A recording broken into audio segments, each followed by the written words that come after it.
৯ বছরের পিচ্চি ছেলে ডাগলার তাদের বাসায়তে খাঁচায় বন্দি থাকা কুকুরের উপর সহানুভূতি দেখিয়ে তাদেরকে রুটি খাওয়ানোর দোষে তার বাবা এবং ভাইয়ের কাছ থেকে অমানবিক অত্যাচারের শিকার হয়। শুধু তাই না, এক পর্যায়ে ডাগলারের বাবা রাগ করে তাকে এই কুকুরের খাঁচাতে বন্দি করে দেয় এবং তার জীবনকে নরক করে তোলে। কিন্তু সময়ের সঙ্গে সঙ্গে এই কুকুরগুলোই ডাগলারের সব থেকে বড় প্রোটেক্টর হয়ে ওঠে। এমনকি ডাগলারের বিপদে এই কুকুরগুলো ডাগলারের সব থেকে বড় ওয়েপেন এবং তার ক্রাইম পার্টনারও হয়ে ওঠে। মুভিটা শুরুতেই আমরা দেখতে পাই পুলিশ কোন একজন ক্রিমিনালকে খুঁজছিল যে কিনা একটা গ্যাংকে একাই ধ্বংস করে দিয়েছিল। সো তারা প্রতিটা গাড়ি চেক করছিল সেই ক্রিমিনালকে ধরার জন্য। তখনই পুলিশদের কাছে একটা ট্রাক আসে, যে ট্রাক ভর্তি কিনা 100 কুকুর ছিল এবং সেইখানে ড্রাইভ করছিল একটা মহিলা। প্রথম অবস্থাতে তাই মনে হয়, কিন্তু অ্যাকচুয়ালি এটা একজন বহুরূপী ছিল। এই কোনো মহিলা ছিল না, এই ছিল ডাগলার, আমাদের এই মুভির মেইন ক্যারেক্টার। তার পুরো শরীর ভর্তি রক্তের ছিটে ফোটা ছিল। পুলিশদের আর বুঝতে একটু বাকি থাকে না যে ক্রাইমের সঙ্গে এই লোকটা কোনোভাবে জড়িত। তারা তাকে গ্রেফতার করে নেয়। এই 100 কুকুরকে যখন তারা সরাতে যায়, ডাগলারের একটা চোখের ইশারাতে সকল কুকুর দৌড়ে এদিক ওদিকে চলে যায়। পুলিশরা একটা কুকুরকেও ধরতে পারে না। ডাগলারের অদ্ভুত বিহেভিয়ারের কারণে পুলিশরা আর ডাগলারকে কোনো জিজ্ঞাসাবাদ করে না। তারা একজন সাইকিয়াট্রিস্টকে খবর দেয় ওই রাত্রেই। এই সাইকিয়াট্রিস্টের ব্যাপারেও ডাগলার জানতে চায়। সাইকিয়াট্রিস্ট বলে তার নাম হচ্ছে এভলিন এবং এভলিনের স্বামী হচ্ছে অনেক রুড এবং নেশাখোর ছিল, তাকে মারধর করতো, যার জন্য তাদের ডিভোর্স হয়ে গিয়েছে। এখন সে পুলিশ কাস্টাডিতে আছে। সে তার মা এবং তার সন্তানকে নিয়ে আলাদা করে থাকে। এরপরে ডাগলারের সঙ্গে এভলিনের কথোপকথন শুরু হয়। এখানে এভলিন ডাগলারের কাছে তার ছোটবেলার সম্পর্কে জানতে চায়। ডাগলার হেসে দেয় এবং তার ছোটবেলার কাহিনী বলা শুরু করে। এখান থেকে আমাদেরকে ফ্ল্যাশব্যাকে নিয়ে যাওয়া হয়। 9 বছরের একটা বাচ্চাকে আমরা দেখতে পাই। এই হচ্ছে ডাগলার, যে কিনা দেখছিল তার বাবা এবং ভাইকে কুকুরের ওপর অত্যাচার করতে। তারা কুকুরকে খেতে দিত না, এই কুকুরগুলোকে নিয়ে যেত তারা মার্কেটে এবং এই কুকুরগুলোকে খাবারের লোভ দেখিয়ে একে অপরের সঙ্গে লড়াই করাতো। সেখান থেকে তারা যে টাকা আর্ন করতো সেটা দিয়েই হচ্ছে ডাগলারদের ফ্যামিলি চলতো। ডাগলারের এই জিনিসটা মোটেও পছন্দ ছিল না। তার এই কুকুরগুলোর কষ্টে অনেক বেশি কষ্টে হতো। ডাগলারের সব থেকে সফট জায়গা এবং ভালোবাসার জায়গা ছিল হচ্ছে তার মা।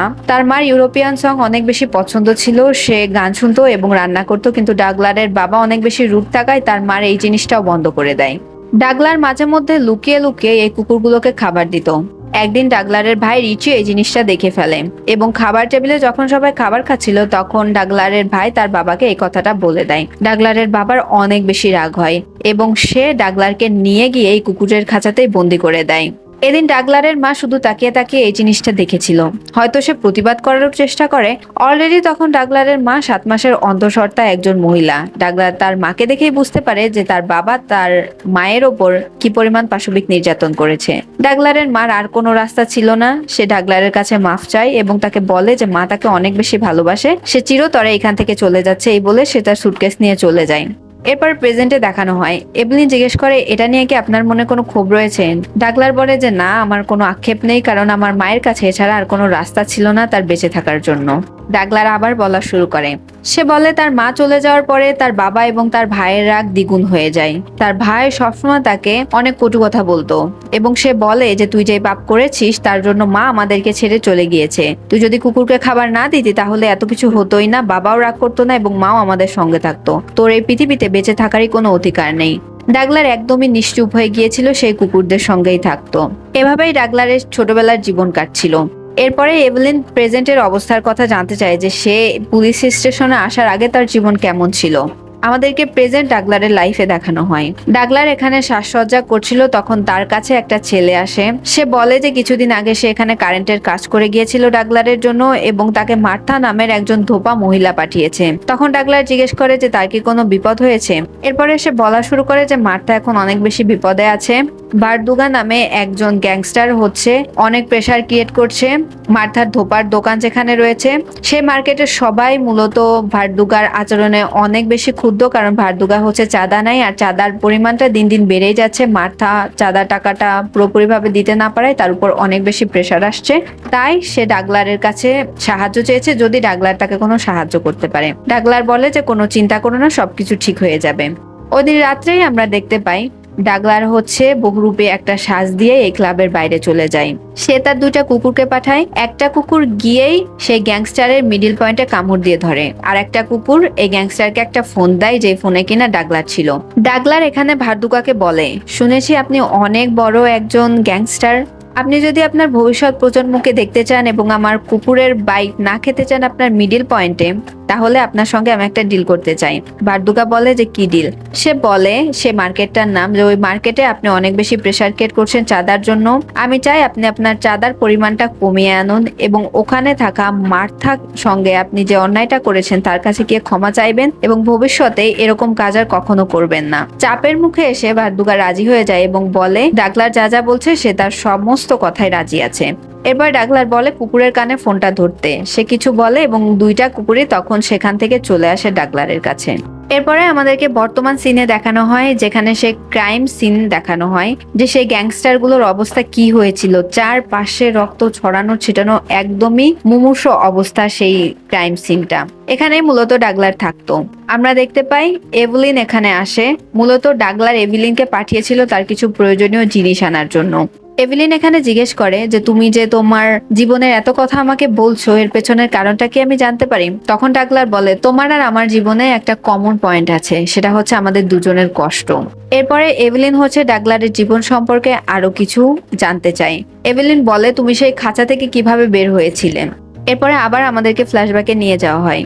ডাগলার কিছু কুকুরের ছানাকে দেখছিল, কারণ লিলি নামের একটা কুকুর অনেকগুলো বাচ্চাকে প্রসব করেছিল। সেগুলোকে লুকিয়ে রেখেছিল তার বাবা আর ভাইয়ের থেকেই খাঁচার মাঝেই। কিন্তু তার ভাই এই জিনিসটা দেখতে পায় এবং তার বাবাকে বলে দেয়। ডাগলারের বাবা মূলত কুকুর ছানা দিলে সেই ছানাগুলোকে মেরে ফেলতো। তার বাবা বন্দুক নিয়ে আসে। এদিন ডাগলার এই কুকুরের বাচ্চাগুলোকে সর্বস্ব দিয়ে প্রোটেক্ট করার চেষ্টা করে। তখন ডাগলারের বাবা রাগ করে গুলি চালিয়ে দেয় এবং গুলিটা ডাগলারের নখ ভেদ করে তার একদম মেরুদণ্ডে গিয়ে লাগে এবং এমন একটা জায়গাতে আটকে যায়, যার ফলে ডাগলার সারা জীবনের জন্য তার হাঁটার এবিলিটিকে হারিয়ে ফেলে। এই অবস্থায় ডাগলার পড়েছিল। তখন ডাগলার তার সেই ছিন্ন হওয়া নখটিকে তুলে একটা পলিথিনে পেঁচিয়ে দেয় এবং একটা কুকুরকে ধরিয়ে দিয়ে বলে যে এইটা নিয়ে কোনো একটা পুলিশকে দিতে। আমরা দেখতে পাই ডাগলারের ইনস্ট্রাকশন মতোই এই কুকুরটা পুলিশকে এখানে নিয়ে আসে।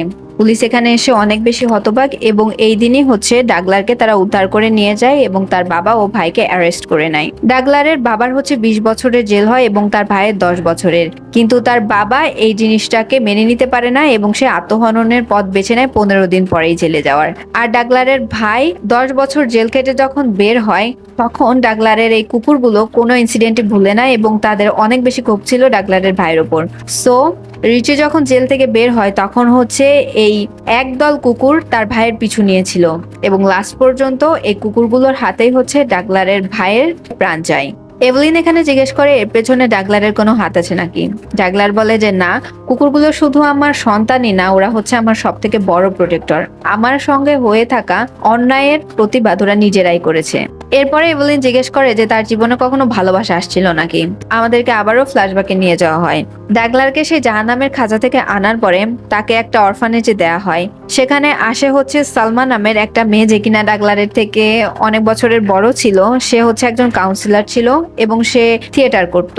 সালমা নামের মেয়েটাই মূলত ডাগলারকে নিজের সবটুকু এক্সপ্রেস করতে শেখায় এবং ডাগলারকে শেখায় যে কিভাবে নিজেকে ভালোবাসতে হয়। সে ডাগলারকে মেকআপ করতে শেখায়, নাটক করতে শেখায়, গান গাইতে শেখায়। এসব করতে করতে কখন যেন ডাগলার অজান্তেই সালমার প্রেমে পড়ে যায়। তারপরে হঠাৎ করে একদিন সালমা এখান থেকে চলে যায় এবং সে পুরোপুরিভাবে তার অভিনয়ে ফোকাস করে।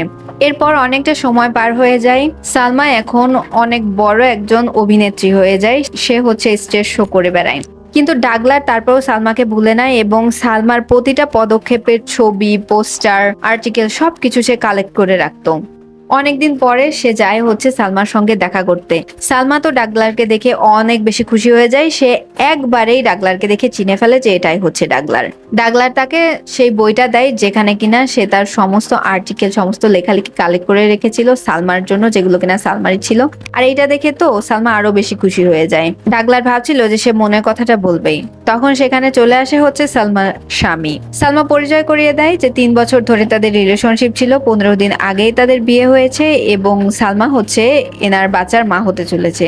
তখন ডাগলারের মনটা ভেঙে একদম চুরমার হয়ে যায় এবং তারপরে ডাগলার কথা শেষ করে এখান থেকে চলে যায়। ডাগলার মূলত একটা ডগ শেল্টার চালাতো।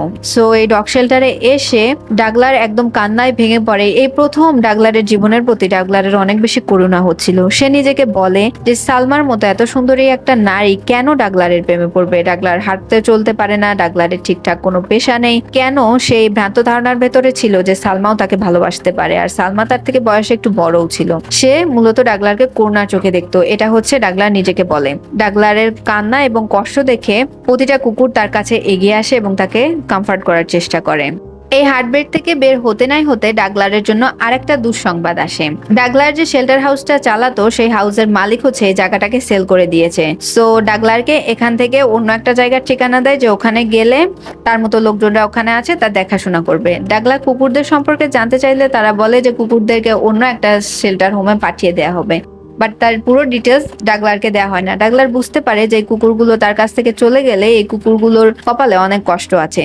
সোমবারের দিন এই জায়গাটাকে খালি করতে বলা হয়। ডাগলার বলে যে আচ্ছা ঠিক আছে, সোমবার আপনাদের সঙ্গে দেখা হবে। সোমবারের দিন যখন এই লোকগুলো এখানে আসে শেল্টার হাউসটা খালি করতে, তারা এসে দেখে যেখানে একটা কুকুরও নেই এবং সঙ্গে ডাগলারও নেই। ডাগলারকে আমরা দেখতে পাই সে মূলত এই কুকুরগুলোকে নিয়ে একটা পরিত্যক্ত স্কুলে চলে আসছিল যেখানে কিনা কোনো মানুষের আনাগোনা ছিল না। সে কুকুরদেরকে বলে যে এটাই আজ থেকে আমাদের বাড়ি, এবং সে কুকুরদেরকে অনেক সুন্দর গল্প পড়ে শোনাতো প্রতিদিন বিকালে এবং তাদের যত্ন নিত। এরপরে এভেলিন জানতে চায় যে কুকুরগুলোর খাওয়ার কষ্ট আছে, তাদেরকে ডক্টর দেখাতে হয়, অনেক কষ্ট আছে কুকুর পালতে গেলে, তো আপনি এগুলো কিভাবে বেয়ার করতেন। ডাগলার বলে যে সে এরপর থেকে অনেক চাকরিতে যাওয়ার চেষ্টা করে, বাট কেউই তাকে চাকরি দেয় না। এরপরে সে চাকরি খুঁজতে খুঁজতে একটা ড্রাগ কুইন ক্লাবে চলে যায়। এখানে যখন সে প্রবেশ করে দেখে যে স্টেজে শো হচ্ছে, সেই জিনিসটা দেখে অনেক বেশি মুগ্ধ হয়। ড্রাগ কুইন ক্লাবের ম্যানেজার রডনির সঙ্গে ডাগলারের কথা হয়। সেখানে কাজ চাইলে সে জানায় যে অলরেডি তাদের লোক নেওয়া হয়ে গেছে, কিন্তু সাইনবোর্ডটা নামানো হয়নি ভুলবশত। তখন ডাগলার বলে সেও একজন আর্টিস্ট, সে অনেক ভালো গান করতে পারে। রডনি বলে এইটা হচ্ছে ড্রাগ কুইন ক্লাব, আর এখানে কেউ নিশ্চয়ই কোনো পঙ্গু লোককে দেখতে আসবে না। তখন ডাগলার বলে আমি অনেক ভালো গান গাই, একটা গান 5 থেকে 6 মিনিট হয়, সে পর্যন্ত দাঁড়ানোর অ্যাবিলিটি আমার আছে। একথা বলে সে দাঁড়িয়ে সকলকে দেখায়। তখন পাশে থাকা ড্রাগ কুইনের যারা বসেছিল সে আর্টিস্টগুলো রডনিকে বলে রডনি, ওকে একটা সুযোগ দেওয়া উচিত তোমার। এবারে হচ্ছে রডনি রাজি হয়ে যায়। আমরা দেখতে পাই এখান থেকেই হচ্ছে ডাগলারের বহুরূপী জীবনটা শুরু হয়ে যায়। এখানে থাকা প্রতিটা আর্টিস্টই ডাগলারকে অনেক বেশি ভালোবাসতো এবং সম্মান করত। প্রথম যেদিন ডাগলারের গান ছিল সেদিন হচ্ছে ফ্রাইডে ছিল। সো ডাগলার স্টেজের উপর দাঁড়িয়ে যখন গান গায় তখন ক্লাবে থাকা সবাই অনেক বেশি মুগ্ধ হয়ে যায়, যার জন্য রডনি অনেক বেশি খুশি হয়ে যায় এবং সে হচ্ছে প্রতিটা ফ্রাইডে স্পেশালে ডাগলারকে রাখতো। এরপর থেকে মূলত এই ক্লাবের মূল আকর্ষণই হচ্ছে ডাগলার ছিল। বর্তমান সিনে দেখতে পাই এভেলিন জিজ্ঞেস করে এই গ্যাংস্টারদের সঙ্গেই কি তুমি এরকম ক্রাইম ফার্স্ট টাইম করেছো নাকি এর আগেও কোনো কাহিনী হয়েছে। ডাগলার বলা শুরু করে, সে বলে যে না, এর আগেও হয়েছে, কিন্তু সেটা দুনিয়ার সামনে আসেনি। ডাগলার যেহেতু এরকম আর্টিস্টিক একটা শো করতো আর তার সেই বহুরূপী সাজের জন্য অনেক জিনিসপত্র প্রয়োজন হতো, আর এই জিনিসপত্রগুলো মূলত তার কুকুররাই জোগাড় করে এনে দিত, নানা বাসা থেকে চুরি করে এনে। প্রেজেন্ট সিনে দেখতে পাই এভেলিন বলে তোমার কুকুরদেরকে তুমি চুরি শিখিয়েছিলে। ডাগলার বলে যে না, তারাই আমাকে সাহায্য করতো। বড় লোকরা মূলত বড় লোক হয় গরিবদের রক্ত চুষে, তাই তাদের থেকে ছিটেফোঁটা কোনো জিনিস নিলে সেটা চুরি হয় না। যাই হোক, আমাদের অতীতের সিনে দেখানো হয় ডাগলারের কুকুরগুলো একটা নেকলেস চুরি করে আনে একজন বিলিয়নিয়ারের। সে হচ্ছে পুলিশের কাছে কমপ্লেন করে। পুলিশরা খুঁজতে খুঁজতে দেখে যে এই নেকলেসটা মূলত একটা কুকুর চুরি করেছে, আর এই পুলিশটা একটু গ্রিডি ছিল। সে খুঁজতে খুঁজতে ডাগলারের কথা জানতে পারে যে কুকুরগুলো হচ্ছে ডাগলারের। সে সেই ড্রাগ কুইন ক্লাবে চলে যায় এবং সেখানে সে ডাগলারের সঙ্গে গিয়ে কথা বলে, তার গানের তারিফ করে এবং বলে যে সে একদিন ডাগলারের সঙ্গে হচ্ছে ডিনার করতে চায়। ডাগলার তার কথায় রাজি হয় না, কারণ ডাগলার বুঝতে পারছিল যে এই লোকের অন্য কোনো মতলব আছে। ওই দিন রাত্রেই পুলিশের লোকটা হচ্ছে ডাগলারের পিছু করতে করতে তার সেই ডেরাতে চলে যায় এবং ডাগলারকে সে পিস্তলের সামনে নিয়ে বলে আমি জানি তুমি সেই নেকলেসটাকে চুরি করিয়েছো তোমার কুকুরের মাধ্যমে। শুনো, আমি পুলিশের চাকরিটা ছেড়ে দিয়েছি এবং আমি তোমার কাছে কিছুই চাই না। তোমার কাছে যে দামি দামি জিনিসগুলো আছে, নেকলেস আছে, অন্যান্য হীরা জহরত আছে, ওগুলো আমাকে দিয়ে দাও। তুমি এমনিতেও একজন পঙ্গু মানুষ, আমি তোমার জীবনটা তোমাকে ভিক্ষা দিব, আর এই ব্যাপারে কেউই জানতে পারবে না। ডাগলার বলে যে ওকে ঠিক আছে। এরপরে ডাগলার তাকে সেই সব জিনিসগুলো দিয়েও বলেও দেয় এবং ডাগলার তখন তার কুকুরগুলোকে হচ্ছে ইনস্ট্রাকশন দেয় এবং কুকুরগুলো তখন সেই পুলিশটাকে একদম ছিন্ন ভিন্ন করে দেয় সেখানেই, আর সেখানেই সেই পুলিশটা তার শেষ নিঃশ্বাস ত্যাগ করে। সো ডাগলার বলে যে এটা হচ্ছে তার জীবনের আর একটা ক্রাইম। এরপরে এভেলিন জিজ্ঞেস করে যে ক্রাইমের কারণে তোমাকে ধরা হয়েছে সেটার কারণ কি আমি জানতে পারি? ওই দিনকার কাহিনী আমাদেরকে দেখানো হয়। ডাগলার রেডি হচ্ছিল তার ফ্রাইডে স্পেশাল নাইটের সেই শো এর জন্য। তখনই সেখানে চলে আসে হচ্ছে ভার্দুগা। সে এসে মূলত ডাগলারের উপর অ্যাটাক করার চেষ্টা করে। সে তার পুরো গ্যাংকে এখানে নিয়ে আসছিল। ডাগলারও এই দিন প্রস্তুত হয়ে পড়ে এই গ্যাংস্টারের সঙ্গে লড়াই করার জন্য এবং ডাগলারের কুকুরগুলো এই গ্যাংস্টারের লোককে এক এক করে সরিয়ে দিচ্ছিল। এক পর্যায়ে এই গ্যাংস্টার হচ্ছে ডাগলারের উপর গুলি বর্ষণ করতে থাকে, ডাগলারও তাদের উপর গুলি বর্ষণ করতে থাকে। লাস্ট পর্যন্ত এই গ্যাংস্টারের গ্যাংয়ের সকলেই মারা যায়। এই গ্যাংস্টারই বেঁচে থাকে এবং সে ডাগলারের কাছে চলে আসে। তার হাতে পিস্তল ছিল, সে ডাগলারকে ফায়ারই করবে। সে বলে যে মার্থা নামের একটা ধোপার জন্য তুই এত কিছু করলি, নে এখন তোর জীবনটা তোকে হারাতে হবে।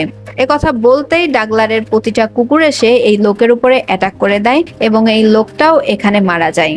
তার পরবর্তী সিন তো আমরা মুভির শুরুতেই দেখেছি। ডাগলার মূলত এরপরে তার কুকুরগুলোকে নিয়ে এখান থেকে চলে যাচ্ছিল এবং তখনই হচ্ছে পুলিশরা ডাগলারকে ধরে। এরপরে এমিলি জানতে চায় তোমাকে তো গ্রেফতার করে এখানে নিয়ে আসে এবং কুকুরদেরকেও শেল্টার হোমে পাঠানো হয় না, তারা কোন দিকে চলে যায়, তাদের কি হয়েছিল? তখন ডাগলার বলে যে তারা যেখানে আছে ঠিক আছে, আর আমার কুকুরগুলো অনেক বেশি ইন্টেলিজেন্ট, তারা জানে যে তাদেরকে কি করতে হবে। এমিলি এরপরে ডকুমেন্ট করে এখান থেকে চলে যায়। আমরা এরপরে দেখতে পাই ওই কুকুরগুলো মূলত থানার আশেপাশেই অবস্থান করছিল। সুযোগ বুঝে একদিন রাত্রে কুকুরগুলো এখানে আসে এবং পুলিশদেরকে ভয় দেখিয়ে জেলের চাবি নিয়ে তারা ডাগলারকে এখান থেকে বের করে নেয়। আর ডাগলারও এই দিন তার কুকুরগুলোর জন্য অধীর আগ্রহে অপেক্ষা করছিল।